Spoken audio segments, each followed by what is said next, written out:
আসসালামু আলাইকুম। আজকে আলোচনা করব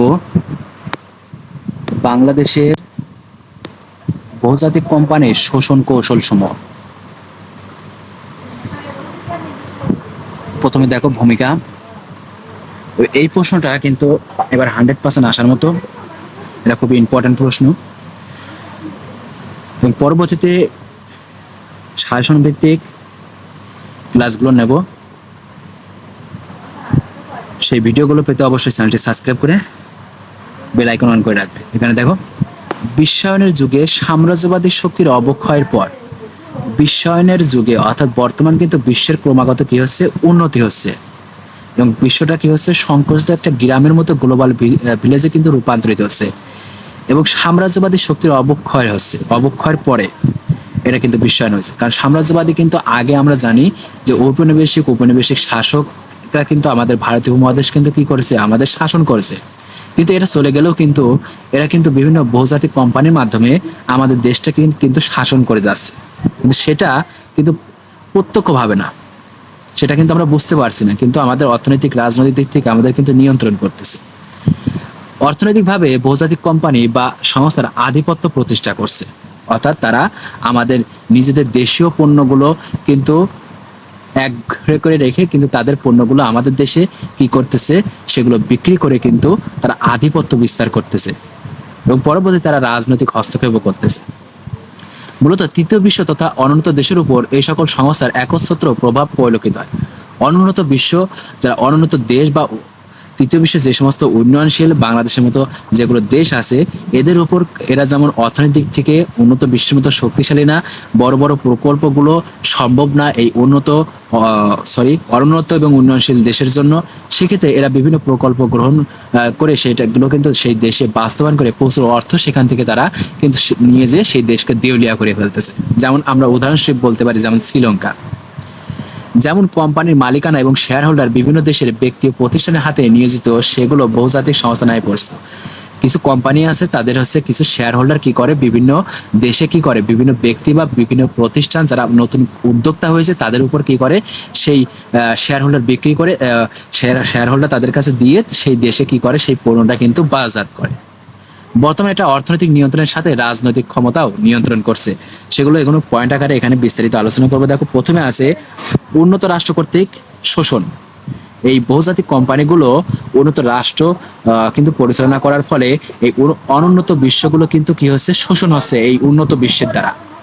বৈশ্বিক উৎপাদনের সবচেয়ে নেতিবাচক প্রভাব, অর্থাৎ বৈশ্বিক উৎপাদন বলতে অর্থাৎ বিশ্বের যে সমস্ত বড় বড় কোম্পানিগুলো আছে, এই সমস্ত কোম্পানির উৎপাদিত দ্রব্যগুলো কি করতেছে, অন্য দেশে কি করতে, বিক্রি করে অর্থনৈতিক ভাবে তারা লাভবান হচ্ছে। এক্ষেত্রে আমাদের দেশীয় উন্নয়নশীল বিশ্ব বা অনুন্নত দেশের জন্য কিন্তু নেতিবাচক প্রভাব ফেলতেছে। উন্নত রাষ্ট্রকে উন্নত রাষ্ট্র শোষণ করে। ইতিহাস থেকে দেখা যায় প্রাচীনকাল থেকে আজ পর্যন্ত উৎপাদন প্রক্রিয়ার যে পরিবর্তন হয়েছে তার দুই একটি ঘটনার মাধ্যমে অনুধাবন করা যায় না।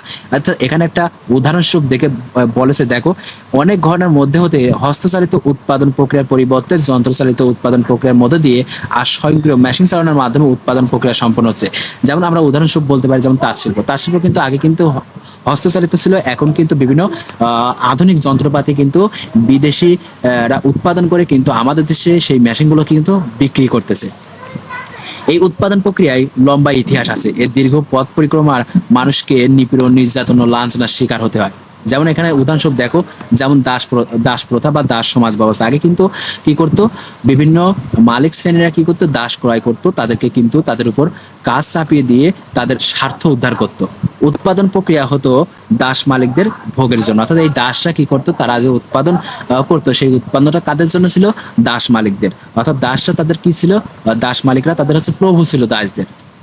সামন্ত সমাজ ব্যবস্থায় উৎপাদনের প্রক্রিয়া হতো শুধু সামন্ত প্রভুদের জন্য, অর্থাৎ যে সমস্ত বড় বড় রাজনৈতিক ব্যক্তি বা সমাজস্থ যে সমস্ত ব্যক্তিগুলো আছে, এরাই কিন্তু এই ক্ষেত্রে তারা লাভবান হতো। এরপরে দেখো, পুঁজিবাদী সমাজ ব্যবস্থা। পুঁজিবাদী সমাজ ব্যবস্থায় উৎপাদনের প্রক্রিয়া সম্পূর্ণত শুধু পুঁজিপতিদের জন্য। পুঁজিবাদ বলতে আমরা জানি যে মানে যে কোম্পানি বা যে উৎপাদনের প্রক্রিয়াগুলো কি হয়, ব্যক্তি মালিকানায় পরিচালিত হয়। এক্ষেত্রে কি হয়, পুঁজিপতিরা আরো ধনী হয় আর ধনী শ্রেণীরা গরিব শ্রেণীরা আরো কি হয়, গরিব হয়। পুঁজিবাদী বিশ্বায়নের ফলে ব্যক্তির পরিবর্তে রাষ্ট্র উৎপাদন ও মালিকানা নির্ধারিত হয়েছে। শোষণ প্রক্রিয়ার পূর্বে চলতো ব্যক্তি পর্যায়ে, এখন চলছে রাষ্ট্রীয় পর্যায়ে।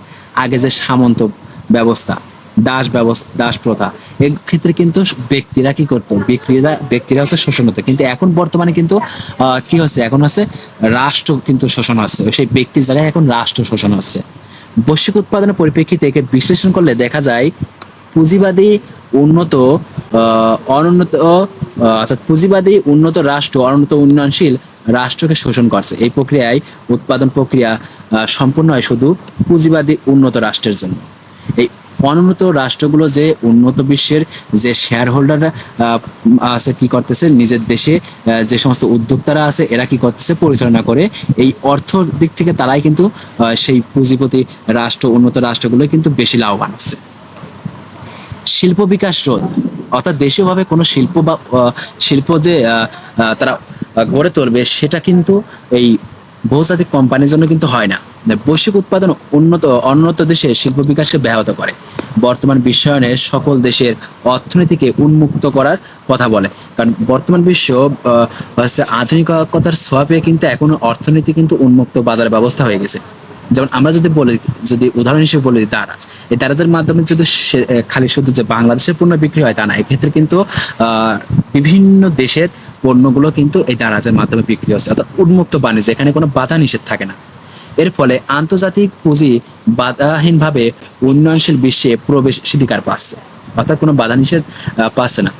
এবং উন্নয়নশীল বিশ্বে পুঁজি ও প্রযুক্তির অভাব থাকায় তারা উন্নত বিশ্বের উৎপাদন প্রক্রিয়া ও পণ্যের সাথে তাল মিলিয়ে চলতে পারে না। অর্থাৎ উন্নয়নশীল বিশ্ব যে সমস্ত পণ্যগুলো গুণগত মান এবং তাদের যে বাহ্যিক যে সৌন্দর্যটা প্রকাশ করতে পারে, আমাদের দেশীয়রা যে সমস্ত উন্নয়নশীল এবং হচ্ছে অনন্ত রাষ্ট্র আছে এরা কিন্তু সেভাবে বাহ্যিক দিক থেকে সৌন্দর্য করতে পারে না। যেমন বলা যায় যদি সাবান বলে, সাবানে কিন্তু দেখা যাচ্ছে বিদেশিরা যেভাবে অ্যাড দেয়, নারীদেরকে নিয়ে বিভিন্ন অ্যাক্টার্সদের নিয়ে যেভাবে অ্যাড দেয়, এবং আছে তাদের যে উপরে যে আমরা খাম বলি, এখানে যে সমস্ত ডিজাইনগুলো করে উন্নত মানের, এক্ষেত্রে কিন্তু আমাদের দেশীয়রা কিন্তু সেভাবে অ্যাক্টার্সদের নিয়ে সেরকম বিজ্ঞাপন করতে পারে না। বহুজাতিক কোম্পানিগুলো উন্নয়নশীল বিশ্বের উপর চাপ প্রয়োগ করছে বাজার উন্মুক্ত রাখার জন্য। বহুজাতিক সংস্থা বিকাশের সাথে সাথে বৈশ্বিক উৎপাদন প্রক্রিয়ায় নতুন নতুন পণ্য সামগ্রী যেমন উৎপাদিত হয়েছে, সমভাবে তেমনি স্থানীয় বহুমুখী উৎপাদন প্রক্রিয়ার পথও রুদ্ধ হয়েছে, অর্থাৎ বাধা সৃষ্টি হচ্ছে নিজ দেশীয় পণ্যগুলো। উন্নয়নশীল দেশের মানুষ তথ্য প্রযুক্তি ভোগ পণ্য স্বল্প মূল্যে ক্রয় করতে পারছে, এটা সত্য হলেও পণ্যের মান ও মূল্য বিচারে কোনো জ্ঞান নেই। অধিকাংশ সংস্থা প্রথম দিকে পণ্যের গুণগত মান ভালো রেখে বিক্রি করলেও কিছু গ্রাহক তৈরি হওয়ার পর কম পুঁজিতে অধিক মুনাফার জন্য মানহীন পণ্য বাজারে ভরে ওঠে। অর্থাৎ যে প্রথমে যে তারা বাহ্যিকভাবে চাকচিক্য করলো, বিভিন্ন বিজ্ঞাপনের মাধ্যমে মানুষকে আকর্ষণ করলো, এভাবে তাদের গ্রাহককে বাড়াইলো। গ্রাহককে বাড়ানোর ফলে সেই পণ্যের মান কি করলো, তারা কমাই দিয়ে কিভাবে অধিক মুনাফা লাভ করা যায় সেই কাজগুলো কিন্তু তারা করে। এর সাথে তারা অনন্ত বিশ্বের শিল্প বিকাশকে নিরুৎসাহিত করে, অর্থাৎ এক্ষেত্রে দেশীয় পণ্যগুলো কিন্তু সেভাবে কিন্তু বাজারজাত হয় না। এরপরে আছে অনুগত শ্রেণী সৃষ্টি। অনুগত বলতে কারোর হচ্ছে গোলামি করা, যার আমাদের দেশীয় কিন্তু কোম্পানিগুলো কি করতেছে, বিদেশি কোম্পানি কি করতেছে, গোলামি করতেছে। দেখো এখানে বলতেছে যে কিছু ক্ষেত্রে বহুজাতিক সংস্থা উন্নয়নশীল বিশ্বে বাজার ধরার জন্য ছোট ছোট উদ্যোক্তা শ্রেণীকে স্বাগত জানায়, অর্থাৎ তারা টার্গেট করে বিভিন্ন দেশের যে সমস্ত যারা নতুন উদ্যোক্তা আছে তাদেরকে স্বাবলম্বী করে কিভাবে তাদের পণ্যগুলো সেই রাষ্ট্রে বিক্রি করে অধিক মুনাফা লাভ করা যায়, এই রকম কিছু উদ্যোক্তা শ্রেণীকে তারা টার্গেট করে। কারণ তাদের মাধ্যমে বাজারে প্রবেশ, কাঁচামাল সংগ্রহ, ভূমি দখল, বর্জ্য নিষ্কাশন ইত্যাদি কাজে বেশ সহযোগিতা পাওয়া যায়। অর্থাৎ স্থানীয় কোনো যদি উদ্যোক্তা নেওয়া যায় তাহলে সেই উদ্যোক্তা কিন্তু সেই দেশে বা সেই স্থানে স্থানীয়ভাবে কিন্তু তাদের বাজার সম্পর্কে এবং কিভাবে কাঁচামাল সংগ্রহ করবে এই বিষয়গুলো কিন্তু তাদের ধারণা বেশি থাকে। এই জন্য এক্ষেত্রে তাদেরকে কিন্তু তারা টার্গেট করে, তাদেরকে অনুগত করে। এই লক্ষ্যে ওই শ্রেণীকে অনৈচ্ছিক কাজ প্রদানের মাধ্যমে কোম্পানির সহযোগী শক্তি হিসেবে পালন করে, অর্থাৎ এই উদ্যোক্তাকে তারা আছে লালন পালন করে কিভাবে, বিভিন্ন লোভ দেখিয়ে বা অর্থের বেশি অর্থ দিবে, বেতন দিবে বেশি, এই ক্ষেত্রে তাদেরকে হচ্ছে কি করে বিভিন্ন ভাবে তাদের লালন পালন করে।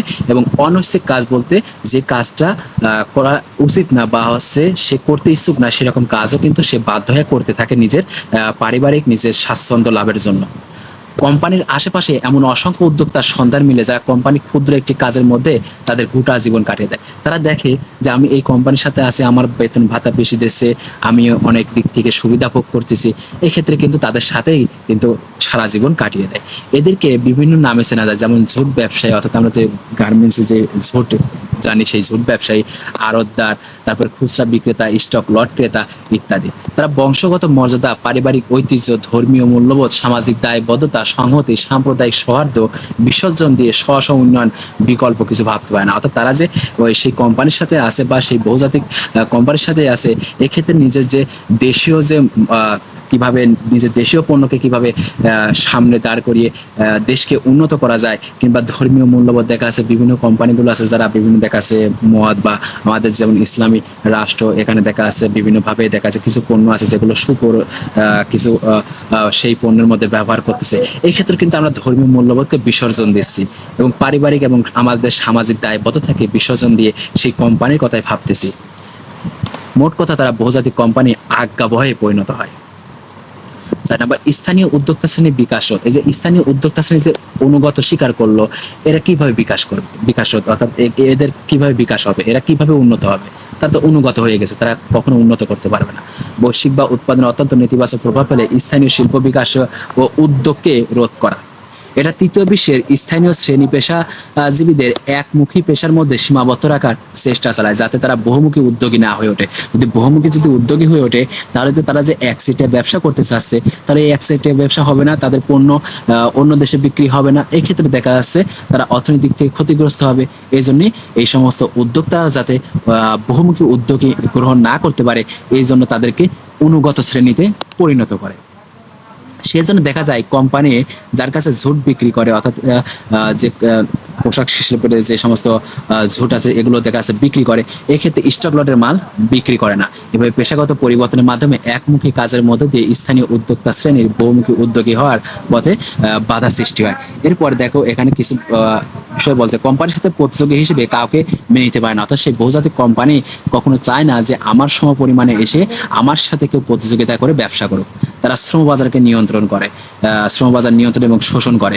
তারপরে শ্রমবাজার নিয়ন্ত্রণ দেখা আছে তাদের পণ্যে, তাদের কোম্পানিতে দেখা আছে তাদের সাথে থাকলে পারে তাদের তারা অর্থ বেশি দেবে, বেতন দেবে বেশি।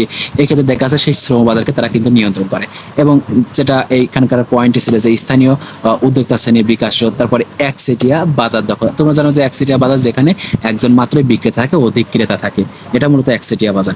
এভাবে তাদের স্বার্থ জন্য স্থানীয় শিল্প ধ্বংস করে এতে তাদের অনুগত শ্রেণী না বুঝে সহায়তা করে।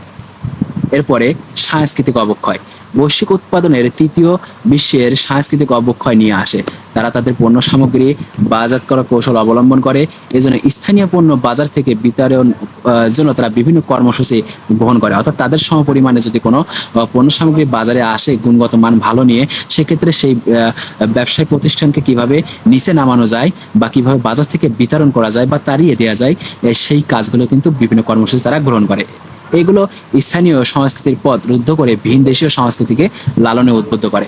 এক্ষেত্রে দেখা যাচ্ছে তারা যে গুণগত মান ভালো রেখে প্রথমে যে বাজার দখল করলো, আমরা তখন সেই পণ্যের দিকে ঝুঁকে পড়তেছি। স্থানীয় বাজার থেকে স্থানীয় পণ্য উৎখাত না করা পর্যন্ত তারা নানান কর্মসূচি গ্রহণ করে। অর্থাৎ যতক্ষণ পর্যন্ত সেই বাজার থেকে সেই পণ্যটা বিতরণ করা না যাচ্ছে বা যতক্ষণ পর্যন্ত সেই বাজার পণ্যটা অচল করা না যাচ্ছে, ততক্ষণ পর্যন্ত তারা বিভিন্নভাবে কর্মসূচি কিন্তু গ্রহণ করে থাকে। উদাহরণ হিসেবে যেমন লাক্সের কথা বলা যায়, এটা বহুজাতিক সংস্থার পণ্য। এটা তারা বাজার ধরে রাখার জন্য বিভিন্ন ধরনের প্রচারণার অংশগ্রহণ নেয়, নারীকে পণ্য হিসেবে ব্যবহার করে। অর্থাৎ নারীদের মাধ্যমে বিভিন্ন অ্যাক্টরসদের মাধ্যমে কি করে, তারা এই পণ্যগুলো কি করে বিজ্ঞাপন করে, যাতে বিভিন্ন সাধারণ জনগোষ্ঠীরা সেটা দেখে আকৃষ্ট হয়ে সেই পণ্যটা কিন্তু যাতে কেনে। যেমন লাক্স সুপারস্টার প্রতিযোগিতা, বহুমুখী বিজ্ঞাপন ইত্যাদি কর্মতৎপরতা চালিয়ে যাচ্ছে। স্থানীয় পণ্যে তাদের প্রচারণার বিরূপ প্রভাব পড়তে দেখা যায়। এই প্রক্রিয়ার মাধ্যমে দুই ধরনের স্বার্থ হাসিল। এক আছে স্থানীয় সংস্কৃতিকে ধ্বংস করে তারা স্থলে আকাশ সংস্কৃতি বিস্তার করা, অর্থাৎ নিজেদের সংস্কৃতিকে তারা কি করতে পারে, বিকাশ ঘটাতে পারে। সেখানে বহুজাতিক কোম্পানি বাজার হ্রাস করা, অন্য কোনো যদি বহুজাতিক কোম্পানি থাকে সেই কোম্পানিকে কিভাবে দমানো যেতে পারে সেই কাজগুলো কিন্তু তারা করে। এরপরে অর্থনৈতিক বিপর্যয়। বৈশ্বিক উৎপাদন তথা বহুজাতিক কোম্পানি একটি দেশের রাজস্ব বৃদ্ধির খাতগুলোকে ধ্বংস করতে পারে। যেমন 1973 সালে ফিলিপাইনের ন্যাশনাল পাওয়ার কর্পোরেশনের 2টি পারমাণবিক বিদ্যুৎ কেন্দ্র স্থাপনের প্রকল্প হাতে নেয়। 1974 সালে জেনেটিক ইলেকট্রনিক্স আছে $700 বিলিয়ন খরচে 2টি 620 মেগাওয়াট পারমাণবিক বিদ্যুৎ কেন্দ্রের নির্মাণের প্রস্তাব দেয়। অর্থাৎ এই জেনারেল ইলেকট্রনিক্স এটা আছে বহুজাতিক কোম্পানি, তাদেরকে অফার করে যে তোমরা 700 মিলিয়ন খরচ করলে পারে তোমাদের হচ্ছে 620 মেগাওয়াট পারমাণবিক বিদ্যুৎ আছে আমরা দেব। এরপর একই বছরে ওয়েস্টেজ হাউস কি করে, ফিলিপাইন সরকারকে আবার 200 মিলিয়ন কম খরচ, অর্থাৎ 700 মিলিয়ন একটা কোম্পানি বলে, সেখানে তারা 200 মিলিয়ন কমিয়ে 500 মিলিয়নে করতে চায়। এতে তারা কি করবে 625 মেগাওয়াট, কোথায় 620 আর কোথায় 625, তারপরে 200 মিলিয়ন কিন্তু কমে পারমাণবিক বিদ্যুৎ উৎপাদনের প্রস্তাব দেয়। কিন্তু 1976 সালে তার খরচ দেখায় $722 মিলিয়ন, অর্থাৎ তারা বাজার দখল করে তারপরে কি করে সেইটা বাড়িয়ে দেয়। 1992 সালে এর খরচ দাঁড়ায় $2.2 মিলিয়ন। বাজারে মজার ব্যাপার হলো তারা এই কেন্দ্র থেকে কোনো বিদ্যুৎ উৎপাদন করতে পারেনি এবং এভাবে সরকারের রাজস্ব ব্যাহত হয়। অর্থাৎ নিজস্ব রাজস্ব থেকে যদি তারা বিদ্যুৎ উৎপাদন করতো, এক্ষেত্রে দেখা যাচ্ছে তাদের অর্থনৈতিক দিক থেকে তারা কিন্তু স্বাবলম্বী হতে পারত। এরপর আছে রাজনৈতিক হস্তক্ষেপ। রাজনৈতিক হস্তক্ষেপের মধ্যে রয়েছে বৈশ্বিক উৎপাদনের প্রক্রিয়ায় বহুজাতিক কোম্পানিগুলো অর্থনৈতিক নিয়ন্ত্রণের পাশাপাশি রাজনৈতিক নিয়ন্ত্রণে আরোপে প্রয়াস দেখা দেয়। যেমন চিলি ও হন্ডুরাস এর প্রকৃত উদাহরণ। অর্থাৎ চিলি হন্ডুরাস যে উন্নত উন্নয়নশীল রাষ্ট্র, এই রাষ্ট্রগুলো কিন্তু তারা হচ্ছে রাজনৈতিকভাবে কি করে, কিভাবে সরকার পতনের ভূমিকা রাখে। যেমন ইরাকের উপর হামলা চালাতে মার্কিন অস্ত্র ব্যবসায়ীরা পারমাণবিক বোমার হচ্ছে প্রচলন চালায়।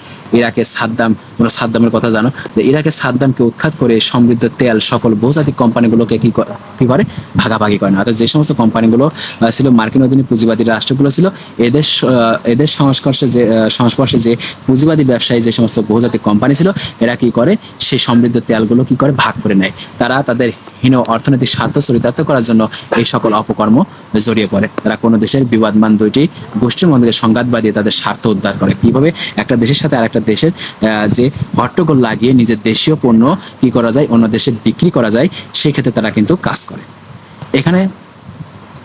এরপরে দেখো বহুজাতিক কোম্পানি যে অর্থনৈতিক কর্মকাণ্ডের প্রভাব, এটা যেহেতু তোমাদের প্রশ্ন চায়নি, সেক্ষেত্রে এটা দেওয়ার দরকার নেই। এখানে 7টা পয়েন্ট আছে, 7টা পয়েন্টে যদি আলোচনা করো এবং লাস্টে হচ্ছে যদি উপসংহার দিয়ে দাও তাহলে হয়ে যাবে। সেজন্য আমি ওইটা আলোচনা করলাম না।